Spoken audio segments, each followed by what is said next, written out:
Nah, judul hari ini adalah mengenal Allah dengan benar. Saya berdoa supaya saudara betul-betul bisa mendapatkan berkat, mendapatkan kesempatan untuk bisa merenungkan firman hari ini. Dan dari situ Bapak Ibu Saudara bisa mempraktekannya. Nah, saya mau mulai dulu dengan sebuah pemikiran. Posisi itu menentukan prestasi. Betulkah posisi menentukan prestasi ya? Nah, ini, kalau dulu zaman SMA, kita taunya kalau mau duduk di depan, itu posisi di mana penuh dengan orang-orang pintar. Kalau misalnya ulangan, mungkin kita akan memilih untuk duduk-duduknya di posisi yang lebih strategis. Tergantung saudara adalah murid jenis apa. Saudara murid pintar, saudara pasti akan maju ke depan. Kenapa? Lebih sulit dicontek. Tapi kalau saudara adalah murid-murid yang butuh bantuan-bantuan terselubung di tengah-tengah pertemuan-pertemuan kelas, mungkin saudara akan berada di belakang dan menggunakan kreativitas yang saudara punyai. Jadi kadang-kadang posisi bisa menentukan nilai kita seperti apa. Posisi bisa menentukan prestasi kita seperti apa. Nah, saya ingin ajak saudara-saudara untuk membuka sama-sama di Lukas pasal 17 ayat 1 sampai 10. Dan saya harap dari sini saudara-saudara dapat gambaran. Posisi seperti apa sih yang Tuhan mau? Posisi seperti apa sih dalam hubungan dengan Tuhan sendiri yang Tuhan sendiri ingin supaya kita miliki. Oke? Nah, kalau Lukas 17 ayat 1 sampai 10 saudara buka di Alkitab saudara, di situ dituliskan tentang judulnya beberapa nasihat. Oke, saya akan bacakan. Oh, kedengeran sekarang suaranya? Jauh lebih enak? Oke, saya akan bacakan, oke? Beberapa nasihat, Lukas 17 ayat 1 sampai 10. Yesus berkata kepada murid-muridnya, tidak mungkin tidak akan ada penyesatan. Tetapi celakalah orang yang mengadakannya.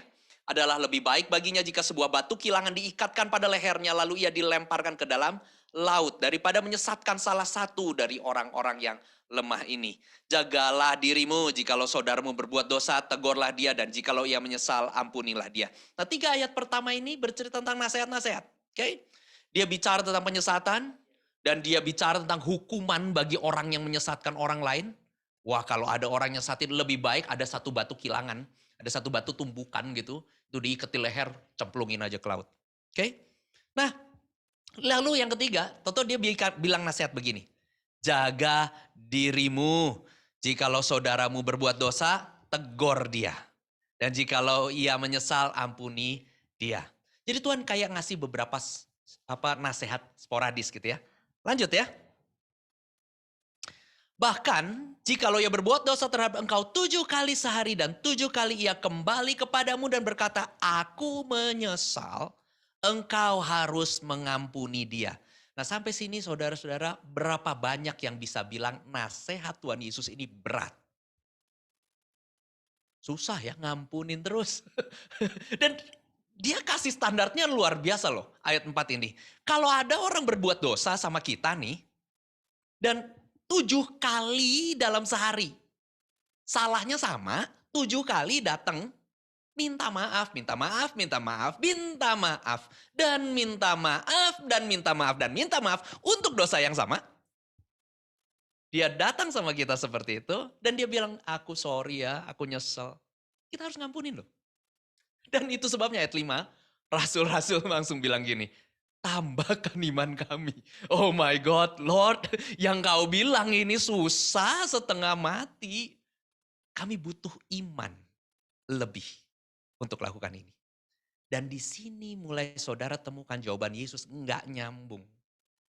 Ayat 6 bilang begini, jawab Tuhan, kalau sekiranya kamu mempunyai iman sebesar biji sesawi saja, kamu dapat berkata kepada pohon ara ini, terbantunlah engkau pindah maksudnya. Jadi gak cuma sekedar diem di satu tempat sini. Pokoknya ada satu pohon misalnya di depan saudara bilang, hei pohon pindah gitu ya. Dan dia pindah. Terbantunlah engkau dan tertanam di laut. Pindah ke laut. Pindah habitat. Engkau biasanya napas pakai udara, oksigen. Sekarang kau napas pakai air laut. Dan dia akan taat kepadamu. Can you imagine that? Apa hubungannya mengampuni dengan mindahin pohon? Lalu lanjut dia bilang gini, siapa di antara kamu mempunyai seorang hamba yang membajak dan menggembalakan ternak paginya akan berkata kepada hamba itu setelah ia pulang dari ladang, mari segera makan. Bukankah sebaliknya ia akan berkata kepada hamba itu, sediakanlah makananku, ikatlah pinggangmu dan layanilah aku sampai selesai aku makan dan minum. Dan sesudah itu engkau boleh makan dan minum. Adakah ia berterima kasih kepada hamba itu karena hamba itu telah melakukan apa yang ditugaskan kepadanya? Demikian jugalah kamu. Apabila kamu telah melakukan segala sesuatu yang ditugaskan kepadamu, hendaklah kamu berkata, kami adalah hamba-hamba yang tidak berguna, kami hanya melakukan apa yang harus kami lakukan. Saudara lihat ada banyak nasihat-nasihat yang Tuhan Yesus keluarkan, dan dalam percakapan ngeluarkan nasihatnya, ada beberapa hal yang gak nyambung. Nah, kalau saudara baca di petilan yang berikutnya di Alkitab terjemahan baru, Bapak Ibu Saudara di bahasa Indonesia, itu ada bilang tentang tuan dan hamba. Jadi itu ceritanya kayak dua topik yang berbeda gitu ya. Dan ini membuat saya akhirnya puzzled. Saya membuat waktu baca ayat ini, waktu study untuk menyiapkan khotbah di hari ini, saya mulai bertanya, ini bicaranya apa sih? Ini maunya kemana gitu ya? Dan saudara tahu nggak? Sebetulnya cara bacanya itu sebaiknya jangan dipisah kayak yang di terjemahan baru yang saudara punya. Kalau Bapak Ibu Saudara baca bahasa Inggrisnya, itu dari awal, dari ayat yang 1 sampai yang ke-10 itu semua sebetulnya sebuah percakapan di momen yang sama. Satu urutan nasihat yang sama. Dan di sini kita mau belajar posisi menentukan prestasi dari ayat ini. Oke? Nah, saudara, saya mau kita fokus dulu sama pertanyaan murid-murid. Waktu pertama kali dia dengar harus ngampunin. Tambahkan iman kami. Kita tahu mengampuni itu sulit. Dan murid-murid enggak salah juga waktu dia harus bertanya begitu sama Tuhan. Tuhan butuh bantuan Gak bisa begini Gak bisa disuruh ngampuni 7 kali kesalahan yang sama berulang-ulang. Sakit perasaannya Tuhan. Sakit. Berat. Butuh kekuatan ekstra dari engkau. Nah, tapi begini. Waktu habis murid-murid bicara tambahkan iman kami. Tuhan Yesus toto ngomong hal ini. Jawabnya Tuhan ya, kalau sekiranya kamu mempunyai iman sebesar biji sesawi saja. Saudara, di awal, di gambar sini ya. Saya mencoba menggambarkan, saya cari gambar mustard seed, biji sesawi itu kayak apa. Ya kurang lebih sekecil ini. Biji ini satu aja ketanam dan dia numbuh nih. Dia menjadi sayuran, dibilangnya sih sayuran. Yang besar banget. Dan tahu gak sayuran ini, kalau kata di Alkitab sih katanya sayuran. Which is, saudara, saya pernah pegang biji sesawi, tapi saya tidak pernah lihat tanaman sesawi itu kayak apa. Saya belum dapat kesempatan lihat tanaman sesawinya. Tapi begini, di firman Tuhan dikatakan biji sesawi, tanaman sesawi itu bisa menaungi burung-burung. So, lumayan gede loh. Lumayan oke loh mestinya gitu ya. Jadi ketika kita fokus sama pernyataan Tuhan Yesus ini, iman biji sesawi saja artinya Yesus bukan sedang bicara tentang iman tuh harus gede. Iman tuh harus menjadi besar. Bukan. Di poin ini ya, di konteks ngomongnya nasihatnya Tuhan Yesus ini ya. Tuhan Yesus cuma ngomong gini, asal ada aja deh. Kamu mau mengampuni orang, asal ada aja deh imannya. Then the power of God will able you. Kuasa Allah akan memampukan engkau. Saudara, asal ada iman aja, kamu dapat ngomong sama pohon ara ini. Pindah kamu. Hidup kamu di laut. Asal ada iman aja. Nah, di sini yang menarik. Waktu kita tahu ternyata Tuhan Yesus lagi ngajar tentang iman nih di sini. Kok tiba-tiba dia bicara sesuatu yang spektakuler dan membuat kita, anak-anak Allah, bisa jadi salah kaprah. Asik dong. Punya iman asal ada aja, ngomong apa aja jadi. Siapa yang mau jadi kayak gitu? Siapa yang mau punya power kayak gitu? Oh, I want it. Saya juga waktu baca gini, keren. Nah ini sebabnya Tuhan ngomong tentang tuan dan hamba. Terusan yang gak nyambung ini ternyata bercerita banyak soal iman. Nah kalau baca bahasa Inggris di Amplified, saya dorong saudara ya, baca Alkitabmu, jangan terpatok kepada satu terjemahan, tapi yuk belajar, gali. Kenapa? Waktu saudara membandingkan terjemahan-terjemahan yang ada, saudara sedang melatih jiwa saudara untuk curious, untuk pengen tahu. Sebetulnya firman ini cerita apa sih? Jadi nggak cuma sekedar percaya sama pembicaranya doang. Jangan cuma percaya sama apa yang saya katakan. Tolong abis saya khotbah begini, baca ulang. Besok-besok kalau ada waktu, ulang aja ayatnya. Bener gak sih yang si Yosi ngomong ini? Bener gak sih yang diceritain begini? Supaya apa? Kita sendiri bertumbuh di dalam Allah. Nah, Amplified bilang begini. The apostle say to the Lord, increase our faith. Para rasul itu bilang sama Tuhan, tambahin iman kami. Atau di situ dijelasin tuh, our ability to confidently trust in God and His power. Sebuah kemampuan di mana kita bisa dengan mateng banget, bisa percaya nih sama Allah dan kuasanya. And the Lord said, if you have confident or abiding faith in God, kalau kamu punya iman yang tinggal diam di dalam Allah, even as small, bahkan mungkin sekecil as a mustard seed, bahkan kalau sampai sekecil biji sesawi doang, you could say, wait, gambar saya hilang. Oh ada, oke. You could say to this mulberry tree, kamu bisa ngomong sama pohon ara ini, which has very strong roots, be pulled up by the roots and planted in the sea.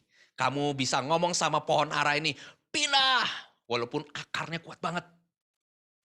Jadi Tuhan Yesus lagi ngomong gini, kamu punya iman asal ada aja kamu ngomong, something will change. But, ayat 7. Nah ini but-nya Yesus nih. Walaupun dia nggak ngomong but, nggak ngomong up tapi gitu ya, nggak. Tahu dia gambarkan satu perumpamaan yang tentang Tuhan hamba ini. Which of you who has a servant plowing or tending sheep will say to him when he comes in from the field, come at once and sit down to it. Tahu Tuhan Yesus ngomong gini, siapa di antara kamu yang punya pembantu, atau bahasa kerennya pembokat, yang mungkin ngurusin kambing dombamu? Siapa di antara kamu yang punya pembantu seperti itu, waktu dia pulang dari ladang, kamu malah layanin dia dengan kamu bilang sama pembantu itu, udah. Kamu udah capek dari ladang, makan dulu deh, minum dulu deh. Baru habis itu layani aku. Gak ada. Yesus lagi bilang sesuatu kebiasaan yang di luar saat itu juga. Saat itu semua hamba, itu statusnya kayak budak. Semua hamba setelah mereka pulang bekerja capek, datang jauh-jauh gitu panas-panasan, lelah dan ini waktunya jam makan siang. Yang orang-orang yang tuan-tuannya biasanya lakukan adalah ketika mereka datang, tuannya akan bilang sama mereka, kamu ikat pinggang kamu dulu, layanin aku makan. Kasih aku persiapan untuk makan. Aku makan dulu, baru habis itu giliran kamu.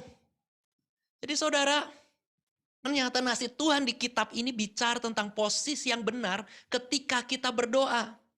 Bukan posisi di mana akhirnya kita para hamba ini yang mau kehendaknya terjadi duluan. Hambanya habis nyangkul, habis ngurusin kambing, sapi, sekarang pulang, dia mau minta makan duluan. Gak gitu kata Tuhan. Jadi kalau kamu punya iman sebesar biji sesawi, kamu harus tahu posisi kamu itu apa. Dan itu yang menyebabkan kita belajar saudara. Ayat 10. So you too when you have done everything that was assigned and commanded you. Jadi kamu juga ketika kamu telah melakukan semua yang ditugaskan atau diperintahkan kepadamu. Say, we are unworthy servant. Kita adalah hamba-hamba yang gak layak. Bukan gak berharga, kita hamba-hamba yang gak layak. Gak layaknya di mana? Undeserving of praise or a reward. Gak layak terima pujian, pengagungan yang berlebihan. For we have not gone beyond our obligation. Karena kami gak keluar kok dari apa yang memang seharusnya kami terima. Apa yang seharusnya kami kerjakan. We have merely done what we ought to do. Kami hanya lakukan apa yang harus kami lakukan. Saudara, itu posisi dari si hamba yang sesungguhnya. Jadi kalau kita mulai bisa mengerti kebenaran ini. Waktu Tuhan Yesus mulai bilang tentang iman, dan ketika, karena murid-muridnya bilang untuk ngampunin kami butuh iman lebih besar gitu ya. Tuhan langsung bilang, kamu mau ngomong tentang iman? Oke. Nih, poin tentang iman tuh asal ada. Tapi kamu harus ngerti, Tuhan dan hamba ini. Saudara, ada yang menarik. Ketika kita request, yaitu di ayat 6. And, yang B ya, be pulled up by the roots and be planted in the sea. Terbantunlah kamu dari akar-akarmu dan tertanamlah kamu di laut. And, dalam kurung itu, if the request was in agreement with the will of God. Saudara jadi tahu ya, kalau minta, asal iman ada, ngomong apa aja jadi, itu ada keterangan jelasnya. Requestnya itu in agreement with the will of God? Enggak. Pastikan kita minta itu memang yang kita minta sejalan sama kehendaknya Allah. Kita enggak bisa labrak. Itu sebabnya menjelaskan kenapa kalau kita minta, kita harus ingat posisi Tuhan dan hamba. Dan dari sini kita mengerti Tuhan pengen ngajar kita. Kalau mau benar posisinya, berdoa itu harus ingat. Kepentingan Tuhan lebih harus dulu didahulukan. Bukan makannya, minumnya kita duluan sebagai hamba. Ingat tadi perumpamannya ya. Hambanya kan gak makan duluan. Tunggu dulu. Tuannya dilayani dulu. Oke. Percaya dan teguh itu harus. Tapi kehendak Tuhan yang harus didahulukan. Nah sekarang pertanyaannya adalah, sudahkah Tuhan menjadi yang terutama dan utama di hidup kita? Sudahkah dia jadi pusat perhatian kita? Sumber utama kita. Sehingga kita tidak akan melangkah tanpa kehendak Allah. So malam ini saya ingin kita belajar memposisikan Tuhan secara benar. Sebab kalau kita memposisikan Tuhan secara salah, kita jadiin siapa? Tuhan jadi jin di dalam botol itu. You are the master, not God. Saudara, kita mesti belajar, oke? Nah, oke, that's me. Untuk membuat saudara mengerti hal ini, saya mesti kesaksian apa yang terjadi sama diri saya. Saya belajar bahwa kalau saya menjadi orang yang bertobat pertama kali, Bapak Ibu Saudara juga mendapatkan inspirasi dari Roh Kudus, bukan dari hidup saya, dari Roh Kudus, untuk boleh belajar, berubah, bertumbuh, keluar dari zona nyaman. Ini adalah mobil yang saya pakai, itu anak saya yang kedua. Dia baru umur 2 tahunan kurang lebih. 2 tahun kalau nggak salah. Istri saya lebih ingat tentang timeline yang ada. Kami dapat anugerah Allah. Kami bukan orang yang berkelebihan. Tapi saat itu istri saya biasa, karena saya harus ada pekerjaan, saya harus pergi ke kota lain, ke pulau lain, saya harus terbang. Istri saya sebagai sekretaris dan manajer saya yang luar biasa, dia datang mengurus tiket kepergian saya. Dan di travel agent yang ada, dia lagi pesankan tiket, tahu-tahu si agennya nanya, "Bu, mau nggak ibu pergi ke Australia?" Oh, berapa mahal pasti pikirannya gitu. Dan hari itu entah bagaimana, tuh dikeluarin satu harga itu harga diskon banget. Kami nggak tahu ternyata Australia lagi ngalamin kesulitan ekonomi, sehingga semua flight yang terbang ke Australia itu jadi murah sekali. Jadi saya pergi bawa mertua, bawa istri, bawa anak-anak. Kami bisa berangkat ke sana karena mertua subsidi juga. Jadi bukan karena kami berlebih, kami puji Tuhan untuk mertua yang luar biasa. So, kami berangkat dan saudara, saya enggak punya pengalaman nyetir mobil selain di negara Indonesia saat itu.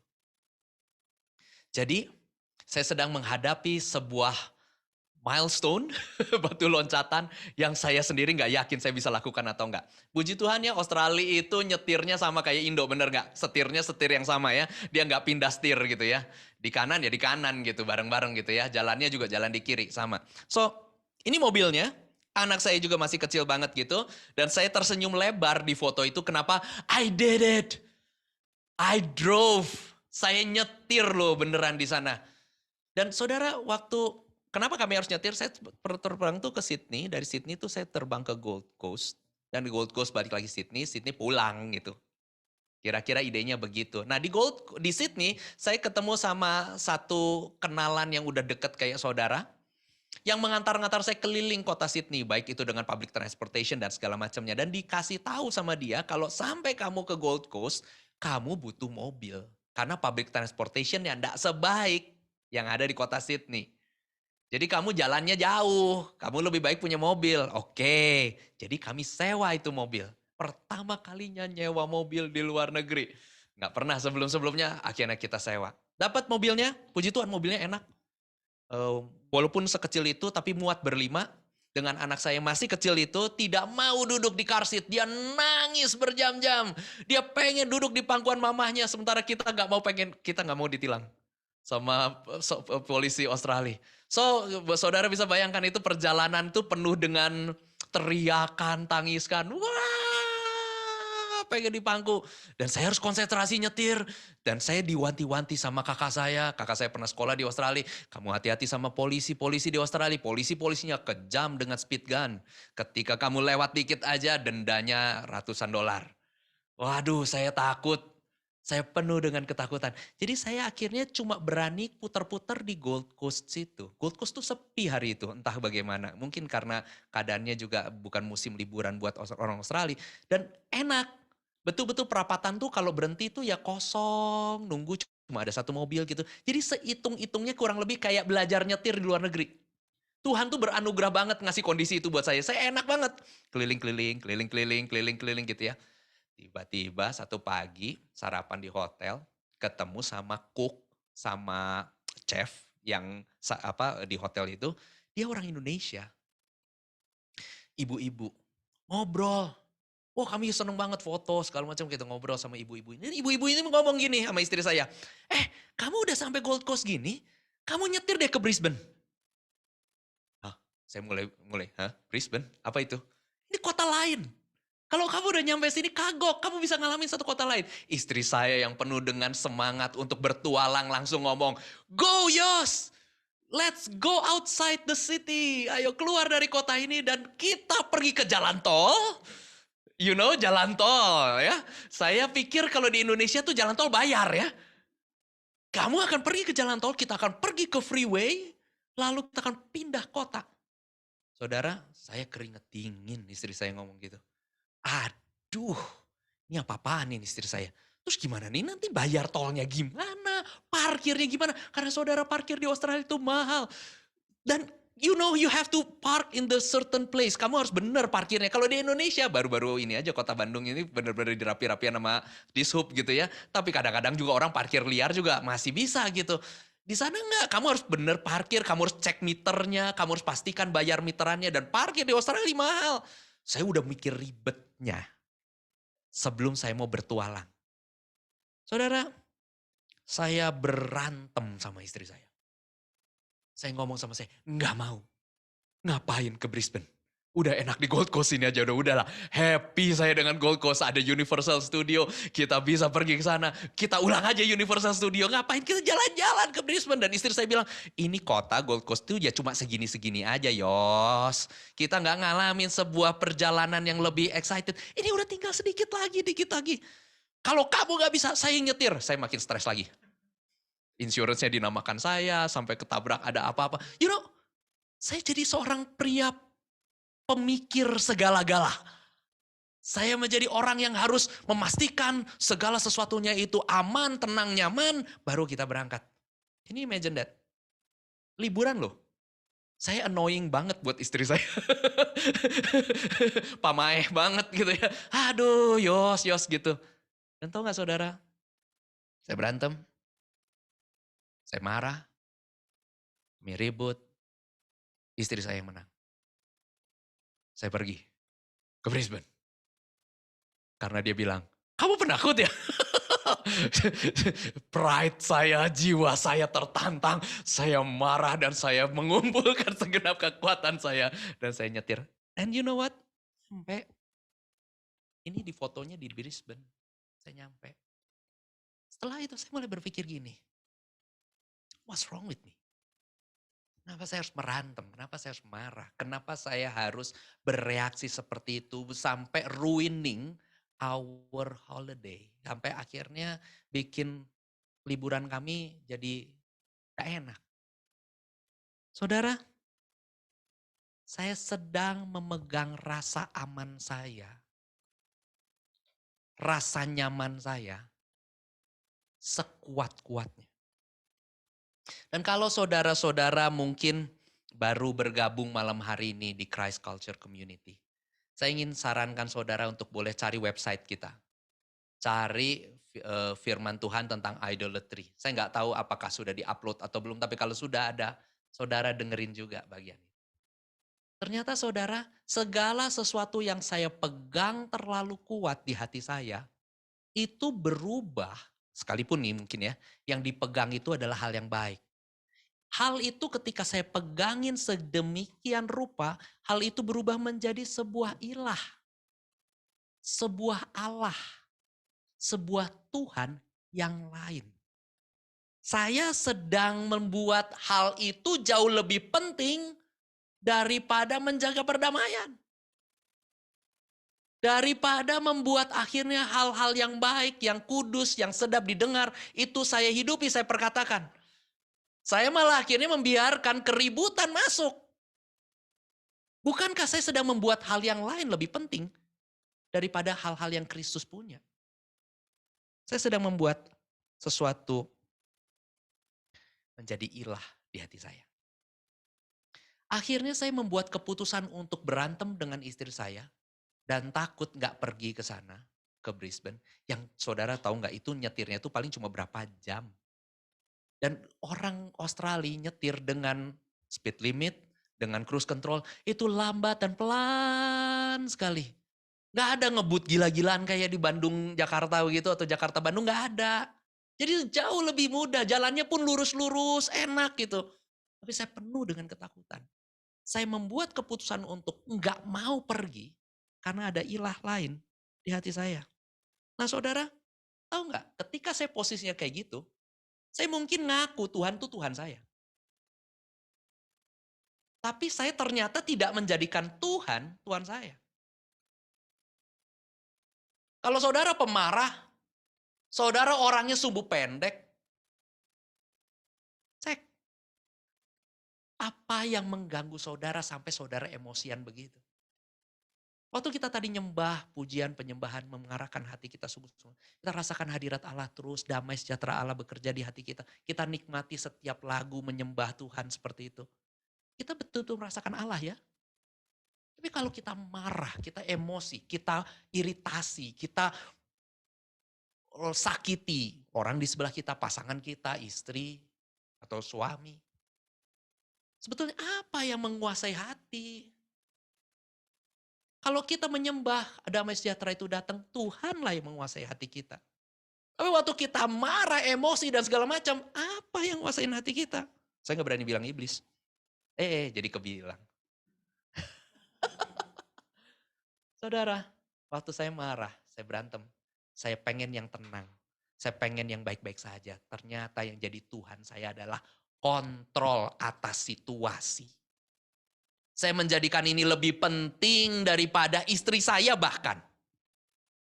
Dan ini yang membuat saya menjadi penakut. Bahwa kalau saya pergi ke satu tempat, saya tidak pegang kontrol atas itu, perjalanannya dan lain-lain. Jangan-jangan saya sedang menjadikan hal yang lain sebagai Tuhan saya. Dan benar, Tuhan saya itu kontrol. Di khotbah idolatry, penyembahan berhala, saya gambarkan gambar ini. Ini gambaran iceberg, es. Saudara tahu ya, iceberg itu biasanya bawahnya lebih dalam daripada apa yang terlihat di permukaan. Yang di permukaan mungkin cuma kelihatan sedikit, tapi di bawah tuh lebih dalam. Dan kalau saudara pergi berlayar di daerah-daerah dingin seperti ini, saya percaya di situ tidak banyak penerangan, kecuali kalau memang bulan purnama lagi penuh. Which is jarang. Tapi kelam, gelap, apalagi kalau saudara diving ke dalam sana di tengah-tengah itu gelap yang lebih banyak, nggak pernah kelihatan. Dan inilah gambaran perfect dari hati orang. Orang nggak tahu dalamnya hati saya, betul nggak? Gelapnya kayak gimana orang-orang nggak tahu. Yang kelihatan di permukaan mukanya si Yosi ini selalu ketawa-ketawa, ceria gitu ya, menyapa orang gitu ya. Tapi sebenarnya dalam hatinya seperti apa orang nggak tahu.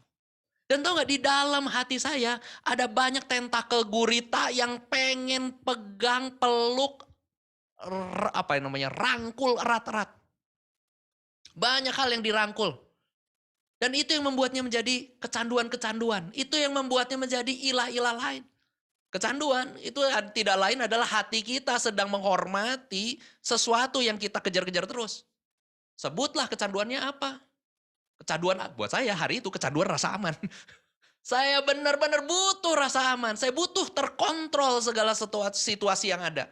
Kalau enggak terkontrol begini, aduh repot deh. Gitu. Saya mulai iritasi, saya mulai bergejolak, saya mulai bereaksi. Jadi pada dasarnya hati manusia itu pegangin 4 hal ini. Power, kekuasaan. Makanya sering kali mereka menjadi orang-orang yang, kalau orang-orang yang jatuh megangin power ya. Akhirnya jadi orang-orang yang pengen bersaing banget, pengen nonjol banget. Kalau yang lain harus kalah, saya harus nonjol duluan. Saya harus maju duluan. Sikat yang lain gak apa-apa, yang penting saya nomor 1, itu power. Ada yang namanya approval, penerimaan orang. Nah orang kayak gini kadang-kadang dimanfaatkan juga gak masalah. Yang penting saya diterima. Kadang-kadang jadi budak cinta, bucin. Dibawa ke sini, dibawa ke sana, nurut aja lah. Diperlakukan seperti apapun itu juga gak masalah. Yang penting saya dapat penerimaan orang. Dan saudara, bagi para wanita, sometimes this is so hurting. Ini sangat melukai. Engkau mau mengalami membayar harga yang mahal sekali hanya untuk diterima oleh orang-orang. Dan kita bilang itu mungkin adalah luka batin masa lalu. Betul, tapi sebetulnya kita yang mencari itu. Karena luka kita pegangin, kita pelukin itu. Kita butuh banget approval. Atau comfort, kenyamanan. Ya bareng-bareng tuh tadi kayak kontrol tadi. Aduh nyaman aja lah udahlah di Gold Coast ini lah. Jangan pergi jauh-jauh ke Brisbane. Janganlah, jangan. Lebih nyaman di sini. Pegangin terus. Akhirnya mager. Banyak kali orang-orang gak mencapai tujuan yang Allah berikan ke dalam hidup mereka. Kenapa? Pengennya nyaman. Waktu Tuhan stretch kapasitasnya. Waktu Tuhan mendiling hatinya. Waktu Tuhan memperluas cakrawala berpikir, orangnya bilang nggak mau, saya nyaman mikir begini aja, saya nyaman merasa begini aja, nggak suruh pelayanan, suruh ambil tanggung jawab lebih, aduh jangan deh, saya lebih nyaman dalam keadaan sekarang ini aja. Sementara Tuhan bilang, kalau kamu keluar dari zona nyamanmu, aku punya rancangan lebih besar buat hidupmu. Saudara, seringkali kita akhirnya menghalangi apa yang Tuhan rancangkan yang baik di dalam hidup kita, hanya karena kenyamanan. Itu yang kontrol, yang tadi sudah saya ceritakan berikut-berikutnya ini. Nah saudara, mengenali motivasi hati itu penting untuk bisa menentukan posisi kita mengenal Allah.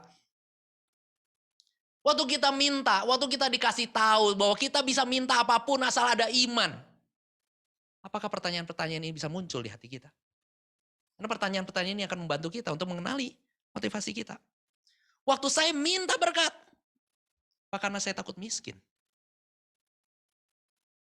Apa karena waktu saya berdoa, Tuhan berkati aku berlimpah-limpah dong.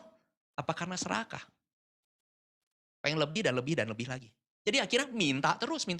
Tuhan saya pengen lebih, gak mau yang segini doang, kurang Tuhan. Kalau kita punya mindset kurang terus.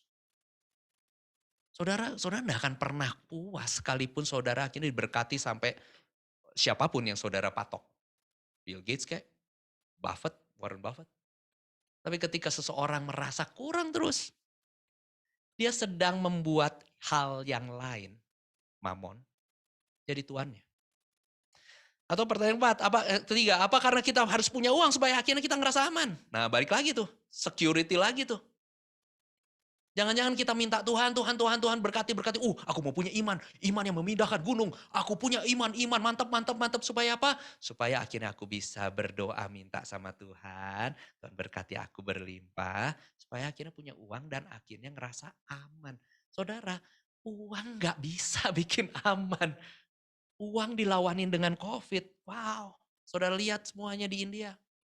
Orang-orang kaya pun cannot do anything over there. Mereka punya uang, tapi mereka nggak bisa pergi ke rumah sakit. Kenapa? Rumah sakitnya penuh. They cannot. Susah kan? Saudara ngerti hal ini? Keempat, Pak kita minta berkat Tuhan supaya kita harus terpandang. Karena kita takut dihina. So we need to check.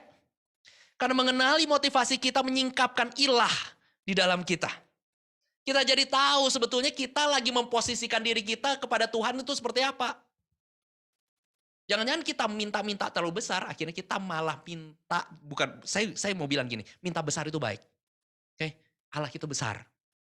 Kadang kalau kita minta kekecilan, Allah bilang, ya anakku, kok mintanya cuma segitu. Tapi gini, tapi kalau kita minta dan mata hati kita, pikiran kita akhirnya fokusnya sama apa yang kita minta, cek. Jangan-jangan bawahan di dalamnya itu ilah, bukan melakukan kehendak Allah. Bukan berpusat kepada apa yang Allah lihat dan pandang di dalam hidup kita.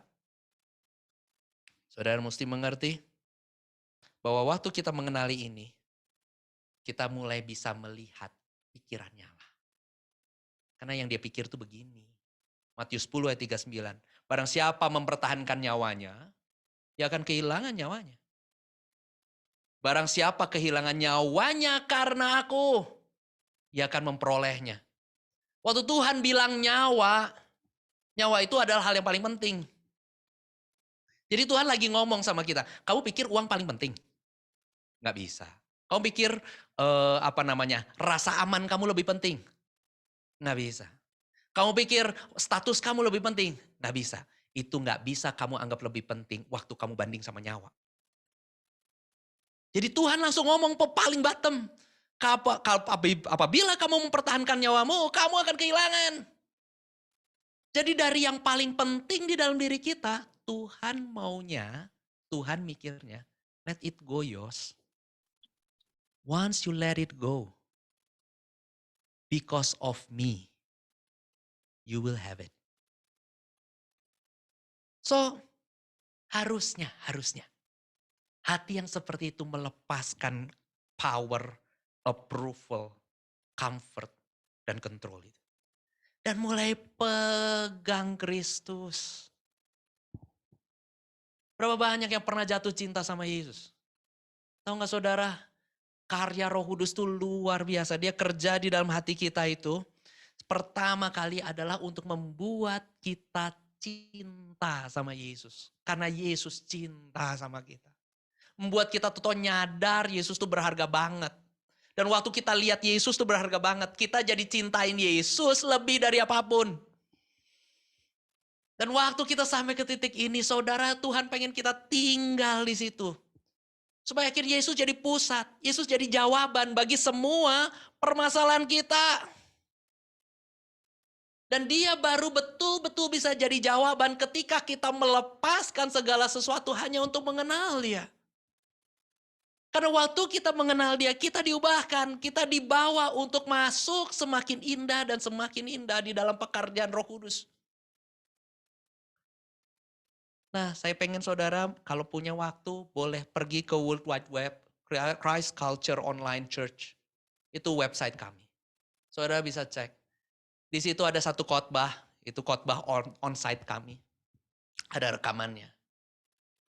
Dan di situ di hari kematian Kristus, kita mulai belajar sama-sama bahwa karya Kristus di kayu salib, kematian dia, tercurahnya darahnya di Golgota, menanggung dosa-dosa kita, itu harus kita ingat. Dan harus kita hidupin, harus kita resapin. Harus kita syukurin. So, cek khotbah-khotbahnya itu. Terutama yang dari sini sampai yang berikutnya, Gospel Renewal, sampai ke hari ini. Saudara dapat seri-serinya ini dan apa yang